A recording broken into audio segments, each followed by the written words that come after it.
les amis, j'espère que vous allez bien. C'est Force Pingouin et merci à vous de regarder cette vidéo. Merci d'être fidèle à cette émission.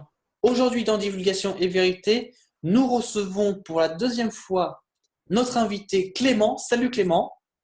Bonjour à tous et à toutes, heureux d'être parmi vous et merci Nico pour cette invitation et je suis très très en forme pour le sujet d'aujourd'hui. Bah, On a passé de bonnes vacances et passe une très bonne rentrée dans les activités de tout à chacun. Voilà. merci à toi surtout de nous rejoindre. Et oui, comme tu l'as dit, bonne rentrée à tout le monde et bonne fin de vacances à ceux qui peuvent en profiter. Voilà. Donc aujourd'hui les amis, qu'est-ce qu'on va faire? Comme vous l'avez vu dans le titre de la vidéo, Divulgation et Vérité vous explique comment l'atmosphère se porte, quel est son rôle, de quoi elle est composée et bien sûr tout ce qui est relatif et tout ce qui se passe dans l'atmosphère, donc les chemtrails, les harpes, tout ce qui est les aurores boréales, tout ce qui est aussi les vents solaires, voilà, tout ça, on va vous l'expliquer très très clairement et avec une précision très très pointue. Voilà. Donc, pour commencer les amis, parce que c'est important de le dire, on va vous expliquer quel est le rôle de l'atmosphère. Alors en fait, l'atmosphère, c'est quoi? C'est à titre d'échelle, si on rapporterait ça à une maison, c'est notre toiture. Tout simplement parce que déjà, c'est elle qui nous protège des rayons ultraviolets, le UVA et le UVB, qui viennent du soleil avec les vents solaires. C'est aussi elle qui nous protège en plus de la magnétosphère, du champ électromagnétique du noyau de la Terre. C'est elle qui nous garde la chaleur qu'elle émane avec le soleil et que, bien sûr, tous les êtres vivants dessus émanent en chaleur. Voilà, c'est vraiment, en gros, c'est vraiment la toiture dans tous les sens du terme. C'est voilà, c'est ce qui nous fait vivre, en gros. Voilà. Donc là, la définition elle est faite. On va passer tout de suite à vous dire très clairement la composition de l'atmosphère, de quoi elle se compose, et surtout on va vous donner l'explication de pourquoi on respire de l'azote et non pas de l'oxygène. Je te laisse la parole pour t'expliquer. Vas-y, Clément. La composition de l'atmosphère. Donc nous avons du diazote à 78,084%, nous avons du dioxygène à 20,994%, de l'argon à 0,93%, du dioxyde de carbone à 0,04%. Nous avons du néon, donc 18,18 ppmv, de l'hélium, 5,24 ppmv, du méthane, 1,745 ppmv, du krypton, 1,14 ppmv, et du dihydrogène, 0,55 ppmv. Et on rajoute à l'atmosphère de la vapeur d'eau, entre 1 et 5%. Voilà, c'est très variable. Voilà ce qu'il en est pour la composition de l'atmosphère terrestre. Et bien sûr, merci de la précision, mais il faut aussi compter les gaz mineurs. Complètement. Donc, les gaz mineurs. Voilà, nous avons du monoxyde d'azote, 0,5 ppmv, du protoxyde d'azote, 0,3 ppmv, du xénon, 0,09 ppmv, de l'ozone, de 0,0 à 0,07 ppmv, c'est très précis, du dioxyde d'azote, 0,02 ppmv, de l'iode, 0,01 ppmv, et du monoxyde de carbone, 0,1 ppmv, et nous avons même des traces d'ammoniac. Exactement, exactement. Alors pour préciser, vraiment, il faut le faire.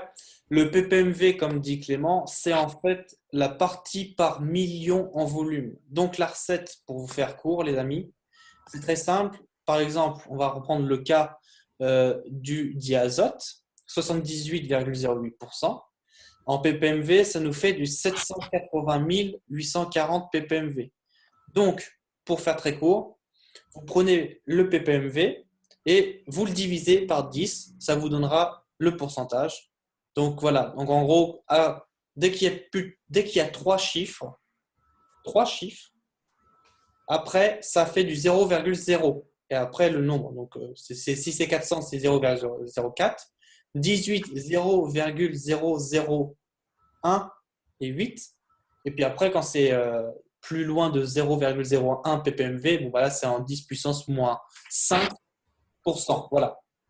Mais il en est-il, les amis, que effectivement, parce que nous a dit Clément, nous respirons à principalement de l'azote, et non pas de l'azote simple, mais du diazote, donc du N2 en formule chimique, qui est très important à dire parce que ça prouve que quand vous allez respirer dans une bonbonne d'oxygène, eh ben, vous ne pouvez tout simplement pas tenir, et que si vous respirerez vraiment l'oxygène, cela vous tuerait littéralement ou vous endormirez.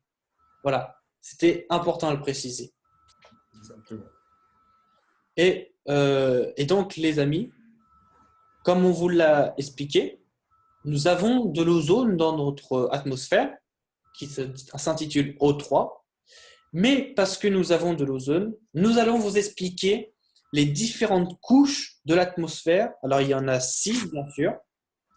Et Clément va nous expliquer ça très clairement, les différentes couches.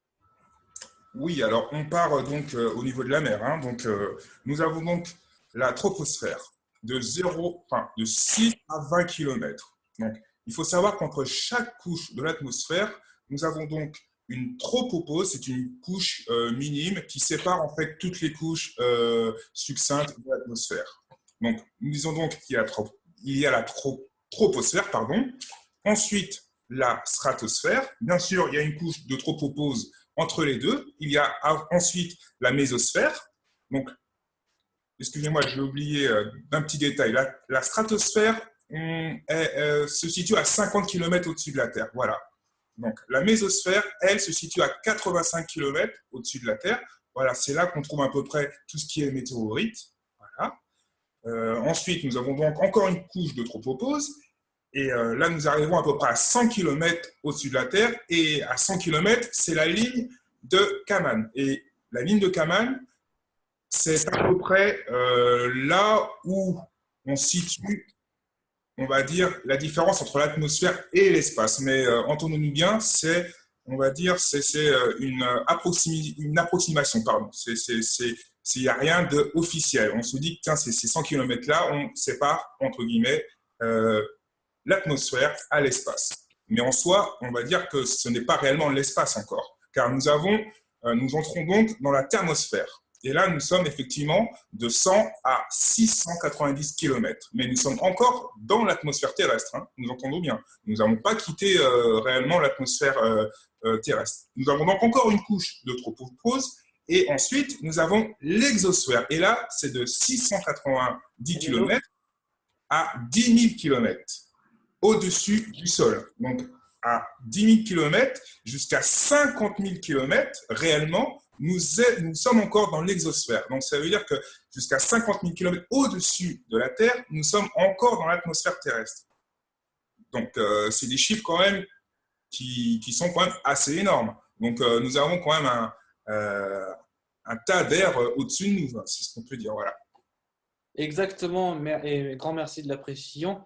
Bien sûr, pour donner encore plus de précision là-dessus, il va de soi que, voilà, donc pour faire très simple, l'atmosphère, comme vous l'a expliqué Clément, va de là où vous êtes, donc du niveau 0 ou du niveau, voilà, là où vous habitez, jusqu'à 50 000 km. Tout ça, c'est l'atmosphère avec toutes ses couches. Voilà. Donc, c'est-à-dire que quand vous voyez, par exemple, des navettes spatiales qui vont à 60 km, des fusées qui sont à 30 km, etc., l'ISS, tous ces trucs-là, même les satellites qui sont à moins de 50 000 km d'altitude, ils sont, et ça, c'est de fait, ce qu'on appelle de facto, ils sont dans l'atmosphère. Ils ne sont pas du tout dans l'espace. C'est pour ça, d'ailleurs, et ça explique beaucoup de choses, c'est pour ça qu'ils peuvent mettre leur petite poussée, ce qu'on appelle les pch de la grosse commande sur laquelle est assis l'astronaute, et qui peuvent se déplacer. Pourquoi? Parce qu'ils sont tout simplement dans l'atmosphère, et que dans l'atmosphère, il n'y a pas de vide, il y a tout simplement encore de l'air. Voilà. Donc, c'est tout à fait normal, ça. Et ça explique aussi pourquoi on nous ment sur le fait que l'ISS est dans l'espace. Non, non, non.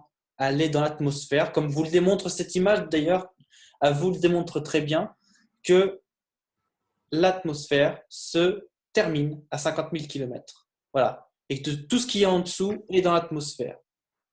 Donc, autrement dit, l'ISS est dans l'atmosphère et tout ce qui est dans son ensemble est dans l'atmosphère. Au même titre que les aurores boréales, qui, comme bien sûr l'a dit Clément, se trouvent à la ligne de Kármán, à 100 km d'altitude. Alors, pour expliquer très clairement comment ça se passe, l'aurore boréale, c'est, pour faire très simple, hein, au niveau de la recette, c'est le résultat de quoi? Des vents solaires qui viennent avec les variations du rayonnement solaire en plus de la longueur d'onde dans la haute atmosphère, qui nous donne après un beau résultat, ce qu'on appelle soit les aurores boréales ou les aurores australes pour l'Australie, etc., ou les aurores polaires, excusez-moi. Voilà. Donc, c'est tout simplement une friction d'atomes qui nous fait de jolies belles couleurs dans cette atmosphère qui nous abrite. Bien sûr, qui dit atome, qui dit forcément chaleur. La température diminue, donc quand plus vous augmentez, plus qu'elle diminue, elle diminue jusqu'à la mésosphère. Donc c'est avant la ligne de Kármán. La mésosphère faisant bien sûr, entre 60 et 85 km.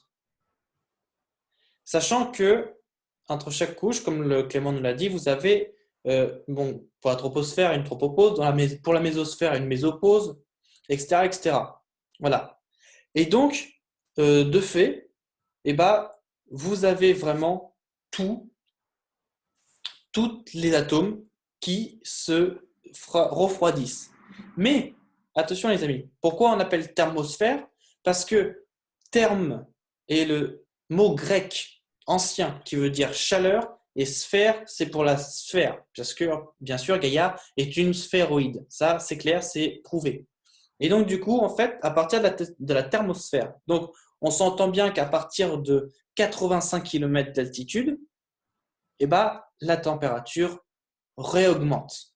Elle ne refroidit pas, elle rechauffe. Voilà. Donc, c'est-à-dire qu'arriver à la mésosphère, vous pouvez arriver à moins 80, et après la thermosphère, vous pouvez arriver à plus 20. C'est normal. C'est normal, les amis. C'est une couche de l'atmosphère qui est chaude. Et l'ionosphère aussi, et l'exosphère aussi. C'est 3 couches finales qui sont chaudes. Donc, ça remet beaucoup de choses en question. Bien sûr, vous trouverez nombreux de vidéos qui vous démontreront ce que je vous dis et ce qu'on dit aussi par rapport à ça. Et que, d'ailleurs, la question est là, c'est est-ce que vraiment, quand on arrive dans l'espace, est-ce que c'est froid ou est-ce que c'est chaud? Bien sûr, la réponse étant que c'est froid, hein, le vide. Il n'y a pas de température, seul le soleil fait la température. Donc voilà, mais c'est pour vous dire un peu comment ça se passe. Aussi, j'aimerais aussi dire que vous avez la couche d'ozone qui est là. La couche d'ozone, bien sûr, on s'entend bien et techniquement, elle se trouve dans la stratosphère. Donc en gros, pour faire court, c'est juste au-dessus de nos avions. D'accord? C'est la couche qui est au-dessus de nos avions. Et du coup, c'est quoi la couche d'ozone? C'est bien sûr une couche qui a été formée, bien sûr, naturellement, avec du gaz, et qui est instable. Pourquoi? Parce que ça se balade. C'est pas fixe. Une couche, une stratosphère par exemple, c'est fixe, c'est stable. La couche d'ozone est instable. Heureusement d'ailleurs, parce que c'est cela qui nous fait protéger des rayons du soleil et des vents solaires et de tout type de choses qui nous empêchent d'avoir du feu et du cramage à volonté. Voilà. Et c'est ce qui nous protège de la grosse température du soleil et aussi du froid qu'il fait dans l'espace. Aussi dire que, et très important de dire ça, c'est que voilà, quand vous avez des rechutes, par exemple, là on prend le cas de l'ISS, vous avez la navette Soyouz qui s'est larguée du module de l'ISS, elle redescend sur la planète. Donc là, on entend bien qu'à chaque fois, comme ils disent, elle va redescendre pour aller sur la planète, on se doute bien qu'elle ne quitte pas l'atmosphère. Elle ne peut pas re-rentrer dans l'atmosphère, ce n'est pas possible. Elle peut rentrer dans une couche d'atmosphère, oui, mais pas dans l'atmosphère. Voilà. Et en plus de ça, pourquoi vous avez du plasma, dans ce qu'on appelle aussi le truc chaud là, qui fait des frictions? Parce qu'elle est encore dans la thermosphère. Comme je vous l'ai dit, therme, c'est un mot du grec ancien qui veut dire chaleur. Donc forcément, vous avez du plasma qui fait que quand ils reviennent dans les différentes couches plus grossières de notre planète et de cette atmosphère, forcément, il y a de la chaleur et ça produit énormément de dysfonctionnements sur tout le module. Bien sûr, il est évident qu'il y ait du vent. Pourquoi? Parce qu'il y a énormément de pression dans l'atmosphère, mais ça, on va y revenir juste après pour la pression. En tout cas, voilà, c'est vraiment juste pour vous dire que tout ce qu'on vous dit à propos de l'atmosphère, c'est faux. Dans cette émission, on vous dit clairement comment ça se passe, etc. Donc, voilà, c'est que ça. Donc, pour résumer, les amis, troposphère, ça commence de 0 et ça finit à 20 km. Donc, en gros, ça va tout, ça prend tout. Les avions sont dans la tropopause. Nous, les habitations et tout, nous sommes dans la tropopause, etc. Donc, frontière, tropopause. On est dans la troposphère. Ensuite, vous avez, à partir de 20 km, la stratosphère, qui se termine à 50 km. Donc, c'est là où vous avez les ballons météo. Ensuite, à partir de 50 km, vous avez bien sûr la stratopause, qui est la frontière. Tout ce qui termine en pause est une frontière entre chaque couche. Et après, vous avez la mésosphère. Donc là, c'est de 50 jusqu'à 85 km. Ensuite, avoir la mésopause, vous avez de 85 km jusqu'à 690 km, vous avez la thermosphère. Entre la thermosphère et l'exosphère, vous avez la ionosphère. Et après, l'exosphère se prend à partir de 700 km pour aller bien sûr jusqu'à 50 000 km d'altitude. Voilà, pour résumer vraiment l'atmosphère, comment ça marche.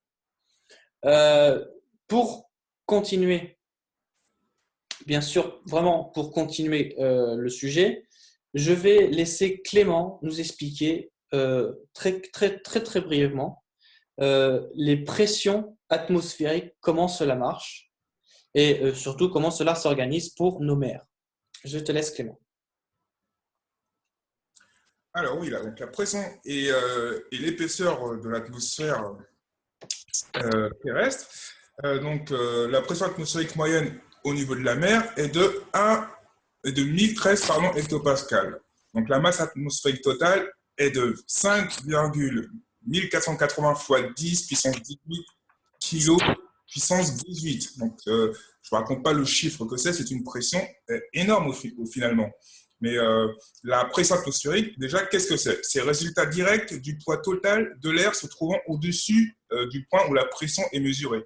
Voilà. La pression de l'air varie en fonction du lieu et du temps, car la quantité et le poids d'air varient suivant les mêmes paramètres. Voilà. Donc, on a toutefois la masse moyenne au-dessus d'un mètre carré de la surface terrestre peut être calculée à partir de la masse totale de l'air et de la superficie totale de la Terre. Donc, on va prendre un exemple. Donc, la masse totale de l'air terrestre est de 5 148 000 gigatonnes et la superficie totale est de 51 007,2 méga-hectares. Donc, par conséquent, il faut diviser les tonnes par les méga-hectares, donc ce qui fait 10 093 tonnes par mètre carré. Voilà, sur la surface terrestre. Donc après, avec les effets d'apesanteur et de pression, nous, on ne ressent pas ce poids que nous avons donc au-dessus de nos têtes et même que nous avons partout en fait, parce que l'atmosphère, c'est pas une fois qu'on ferme la porte de chez nous, il n'y en a plus. On est dedans tout le temps en fait. Voilà ce que je peux dire après de la pression et de l'épaisseur. Exactement. Et d'ailleurs, pour ajouter aussi quelques compléments, donc Clément nous a très bien expliqué le volume de l'air, la densité de l'air, la pression, etc. Comme je vous l'avais dit dans une précédente vidéo de divulgation et vérité sur la gravité, c'est une force de pression de la gravité. Et ben, c'est la même chose pour l'atmosphère, pour l'air. C'est juste une force de pression qui est fondamentale pour assurer la vie, bien sûr. Parce que sans la pression de l'air, on n'aurait pas pu avoir des avions qui volent, tout simplement. Pourquoi? Parce que, bon, on l'a expliqué dans une différente vidéo, mais il est mieux de le redire, l'avion vole parce qu'il y a de l'air qui l'aspire. Ça fait comme un aspirateur, c'est l'air qu'aspire l'avion. Ce n'est pas l'avion qui se déplace avec le kérosène. Ça, c'est clair. Donc voilà. Et puis aussi, très important, mais il faut quand même le souligner, la masse totale, c'est vraiment très important ça. Hein. La masse totale atmosphérique qu'il y a dans notre atmosphère, elle est de 5,1480 fois 10 puissance 18. Donc vous comptez après le 80, 18 zéros. Et ça fait vos kilos. Et en plus, vous prenez tout ça, tous ces kilos-là, et vous le mettez en puissance 18. Donc c'est-à-dire qu'après tous ces kilos-là, vous remettez encore 18 zéros. Donc, c'est un chiffre qui est, bien sûr, sur l'écrit 1, mais alors vraiment interminable, mais qui en fait résume totalement en une recette la pression et la masse atmosphérique de l'air. C'est pourquoi, encore une fois, il est très important de dire que le réchauffement climatique, c'est de la daube. C'est de la pure daube. Pourquoi? Parce que la pollution qu'on émet avec nos usines, l'air, elle le garde et elle le transforme. C'est pour ça qu'on a la flotte, c'est pour ça, parce qu'on a beaucoup de décomposants. Le carbone, il est dans l'atmosphère, donc forcément, il s'enrichit le carbone. Mais ce n'est pas en aucun cas un réchauffement climatique, c'est de la pure daube, c'est de l'économie. C'est un cycle climatique, certes, mais pas un réchauffement. On s'entend bien là-dessus. En plus de ça, une autre précision, c'est qu'au niveau de la mer, la masse atmosphérique est de 1013 hectopascales. Donc, quand c'est le niveau de la mer, on parle du niveau 0 mètre. À 0 mètre, vous le sentez pas comme ça parce que c'est naturel, vous vivez avec, mais on subit, entre guillemets, une pression de 1013 hectopascales, sachant que le pascal étant l'unité de référence pour tout ce qui est les pressions. Voilà. Et en plus de ça, on vous a parlé de, bien sûr, les avions, comment ça se faisait, etc. Pour tout ce qui est chemtrail, HARP et tous ces trucs-là, c'est la même chose, sauf que le HARP utilise l'électricité et les atomes que sont composés dans l'atmosphère pour en faire, bien sûr, soit une énorme inondation, soit une énorme sécheresse pour faire éveiller un volcan ou pour cibler des gens, etc. Voilà. Ça fait office de réflecteur, bien sûr. Et en plus de ça, pour les chemtrails, ça épande à une certaine hauteur, bien sûr, ça fait un épandage, mais bien sûr, ça ne modifie que les atomes. Ça ne modifie pas du tout le climat dans son intégralité. On parle sur du long terme, bien sûr. Quand on dit sur du long terme, c'est sur quelques milliers d'années. Ça ne modifie rien du tout. Sur le court terme, oui. Donc, par exemple, sur une semaine, quelques années, donc on parle de 5 années, ça, c'est clair, ça modifie, mais pas plus que ça. Voilà. C'est vraiment une chose à préciser, ce truc-là. Aussi, pour dire que l'eau, c'est très, très précis ce qu'on donne, mais c'est vrai, l'eau absorbe les ondes qui sont au-dessus de 700 nanomètres, ou du moins presque. Voilà. Et que du coup, l'eau qui absorbe ça, il n'y a pas que. Il y a aussi les deux oxygènes, donc le O2 et le O3 qui est l'ozone. Ils absorbent presque toutes les longueurs d'onde qui sont en dessous de 300 nanomètres. C'est vous dire, les amis, c'est vous dire. Donc voilà l'intégralité de tout ça. Donc du coup, vous en doutez bien, tout ce qui est arc-en-ciel, le mirage, c'est aussi des trucs de réflecteurs. Comme on vous l'a dit précédemment, pour l'atmosphère, on vous a dit que forcément dans une couche de l'atmosphère, vous avez de l'électricité. L'électricité, bien sûr, se fait dans une certaine couche qui s'appelle la mésosphère, mais qui se fait aussi bien dans toutes les couches, plus ou moins importantes, ce qui fait aussi l'orage. dans la troposphère et toutes les sortes de pluie, etc. Et donc, par conséquent, s'il y a électricité dans l'atmosphère, on peut avoir un outil qui permet de reprendre cette électricité pour tout simplement allumer les lumières, allumer les villes, tout ce que vous voulez. C'est pourquoi les centrales nucléaires sont vraiment, encore une fois, une super blague de tout ça. Et que c'est toujours pour un but économique et aussi dévastateur. Exactement, c'est ça les amis. Donc voilà un peu le sujet de tout ça, encore une fois. J'espère qu'on vous a bien détaillé. Est-ce que Clément, tu as des questions là-dessus? Oh, des questions. Non, non, mais j'ai plus quelques observations. Par exemple, on parlait tout à l'heure enfin, on vient de parler des arcs-en-ciel, par exemple. Et c'est vrai que bon, c'est connu, mais on sait que c'est souvent des arcs-en-ciel en fait, ou des arcs-en-ciel qu'on pourrait même dire si on fait bien la liaison. Et c'est assez marrant que tout se duplique comme ça. Est-ce que toi, tu as une explication par rapport à ces duplicats d'arc-en-ciel qu'on en voit un, bah, si on se tourne ou si on regarde un peu plus loin ou même au-dessus, il y en a souvent un deuxième. Donc c'est la réflexion qui se fait double par rapport bah, à l'atmosphère ou non, pardon, tu disais que c'était si Oui, l'atmosphère, c'est ça? oui, oui, c'est ça. Bah, en fait, c'est simple. La recette, c'est quoi? C'est tout ce qu'il y a dans l'atmosphère plus les rayonnements solaires en fonction de l'humidité. Ça, c'est la recette universelle. Donc, c'est-à-dire que plus vous avez d'humidité et de soleil en même temps, plus vous avez d'arc-en-ciel, double ou pas. D'accord. Voilà. Donc, après, bon, bah, c'est un phénomène qui est super beau. Et d'ailleurs, une petite anecdote, les amis, l'arc-en-ciel représente nos chakras. À différentes couleurs, mais ça représente nos chakras. Donc, ça voudrait dire, par défaut, que à travers l'arc-en-ciel, Gaïa, notre planète, a des chakras, comme nous. Exactement. Voilà. Et ça, c'est un fait. Au plus de ça, on vous parle de l'atmosphère avec les vents solaires, avec les aurores boréales, avec aussi les navettes, l'ISS, etc. Euh, les satellites aussi sont dans l'atmosphère. Hein. Tout ce qui est en dessous de 50 000 km est dans l'atmosphère. Mais on n'a pas parlé aussi, et ça c'est très important, on n'a pas parlé de tout ce qui était les cendres volcaniques quand un volcan explose, ou tout ce qui était aussi et d'autres phénomènes naturels tels que des ouragans, des typhons, etc.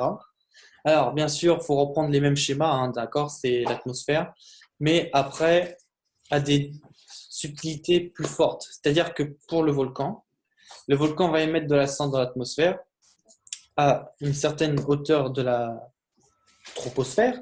Vous avez les molécules qui restent fixes, qu'on appelle souvent des nuages. Et après, ça se travaille, donc ça commence à se dissoudre, à se transformer entre atomes. Et c'est pour ça qu'après, forcément, sur la fin, vous voyez le truc qui se dégage. Mais du moins, voilà, ça reste comme ça dans l'atmosphère comme des nuages, puis après, ça se dissout. C'est pour ça que les nuages, après, disparaissent et se transforment en pluie. Quand elles sont bien, alors vraiment bien grises, quoi. Voilà. Et du coup, bah, c'est un peu le même phénomène pour tout le monde, y compris pour les typhons, les ouragans et tout ce qui est tous ces trucs-là. Voilà. C'était vraiment super important à dire. Ah oui, d'ailleurs, petite note, Nico, puisque on était sur les nuages ne font pas partie de l'atmosphère, enfin, ne font pas partie de la composition de l'atmosphère. Donc, le nuage est un élément à part, en fait, de l'atmosphère, du ciel, en fait. Bah, c'est un élément qui est dans l'atmosphère, mais qui s'est matérialisé. D'accord, ouais, qui est devenu solide ou quasi Oui, solide, quoi. Ou solide, voilà. ouais, si c'est ça, on peut dire. Oui, parce qu'en fait, comme tu le sais, comme on vient de l'expliquer, l'atmosphère étant une onde matérielle, donc forcément, dans l'atmosphère, vous avez beaucoup d'atomes qui sont bien sûr invisibles à l'œil nu, mais quand ils se matérialisent, se transforment sous la forme de nuages et tout ça. C'est pour ça qu'il y a beaucoup de noms de nuages, cumulabus, un truc comme ça. Voilà. Ouais, c'est vrai. Voilà. Donc, c'est encore une fois, c'est que de la matérialisation. Il n'y a pas de, on crée des choses, etc. Non, non, c'est vraiment que de la matérialisation. notre planète est une onde matérialisée, tout comme nos citrouilles sont une onde matérialisée, etc. Ce qui fait bien sûr tout ça, la vie sur cette planète, ça, il est clair. Donc oui, les amis, une petite précision aussi, mais qui est par contre très importante pour bien sûr faire la suite sur les ouragans, les orages, etc. C'est que, comme on vous l'a dit précédemment, l'atmosphère étant composée de beaucoup de molécules, les molécules qui sont mélangées à la lumière et qui viennent de notre étoile Hélios, donc le Soleil, et ben les deux mélangés, donc les molécules plus la lumière, c'est égal à quoi? C'est égal à de l'énergie électrique. Et c'est justement de l'énergie électrique qui se diffuse partout dans l'atmosphère, je veux dire, et qui est justement un principal conducteur pour faire après les orages, qui quand l'énergie redescend, ça crée des orages, bien sûr, à plus ou moins grande densité et puissance. Mais voilà, c'était vraiment pour vous préciser la recette de comment ça marche et de comment fonctionnent aussi les orages de manière courante. Donc les amis, comme on le disait pour justement le soleil, encore une petite, vraiment une petite truc sympathique, c'est que bah voilà, le coucher de soleil c'est bien, on regarde, c'est beau, c'est super, c'est brillant, mais au fond, on ne sait toujours pas dans la généralité comment ça fonctionne. Pourquoi il y a un coucher de soleil, pourquoi notre atmosphère est toute bleue quand le soleil est au zénith, et comment ça se fait que quand le soleil est à l'horizon, ça devient rouge. Et bien, tout simplement, et c'est Clément qui va nous l'expliquer aussi, c'est que le soleil a plus de puissance à l'horizon qu'au zénith. Je te laisse expliquer ça, Clément. Alors, en fait, c'est même plus que de la puissance, c'est plus une question de distance, en fait. Parce que notre œil, quand on regarde un objet, c'est le temps que la lumière met de l'objet à l'œil et se reflète de l'œil à l'objet. Voilà, on est bien d'accord. Et donc, quand le soleil est au zénith, eh ben, il est tout simplement plus proche, on va dire, euh, pas de nous réellement, mais notre œil, la distance entre la lumière et le soleil, enfin, même si on ne regarde pas directement le soleil, elle est beaucoup plus courte que quand il est effectivement au coucher de soleil où il est loin par rapport à notre œil. Notre œil, la lumière doit faire beaucoup plus de distance pour arriver à l'objet et revenir. Du coup, la longueur d'onde est différente et c'est la couleur rouge donc qui se transmet par cette longueur d'onde. Une longueur d'onde courte, elle sera bleue et une longueur d'onde rouge, enfin longue, elle tirera vers le rouge. Donc c'est comme un petit peu quand on regarde les étoiles. Donc tous ceux qui effectivement ont regardé des photos, bah, toutes les étoiles qui tirent vers le rouge, c'est des étoiles qui sont très très très très éloignées. Et toutes les étoiles qui tirent vers le bleu ou vers le bleu, allez, le blanc pétant, c'est des étoiles qui sont proches en fait de l'objectif. Donc voilà, tout simplement. Oui, puis il y a aussi, merci encore de très bien expliquer le truc, et en plus de faire aussi la comparaison par rapport aux étoiles, mais c'est aussi parce que voilà, comme vous avez expliqué Clément, le bleu c'est la longueur d'onde courte et le rouge la longueur d'onde longue. C'est parce que le soleil, quand il est au zénith, il diffuse moins. Donc en fait, la diffusion de la longueur rouge d'onde, elle est moins diffusée, elle est moins dense au zénith qu'au coucher de soleil. Parce qu'au coucher de soleil, elle est vraiment plus dense, plus diffusable. Et c'est pour ça que ça fait, dans un petit coin bien sûr de notre ciel, mais ça te fait un coucher de soleil énorme et rouge. Et après, bien sûr, là vient la nuit. Bien sûr, la nuit qui est noire due à l'espace. Voilà. Mais enfin, c'était vraiment une très très bonne précision à faire et à vous dire. Et franchement, on est super content que vous le sachiez et aussi pour vraiment le sujet dans sa globalité. Bah, écoutez les amis, je pense qu'on a tout dit. Sur ce, je vous souhaite un excellent visionnage. Je remercie Clément d'avoir été ici. Merci à toi. Mais de rien, merci à toi aussi de m'avoir invité. Puis merci à tous pour vos visionnages. Voilà. Et on se dit à très vite dans une nouvelle vidéo et on vous souhaite une agréable journée à vous. À très Salut! bientôt. Salut!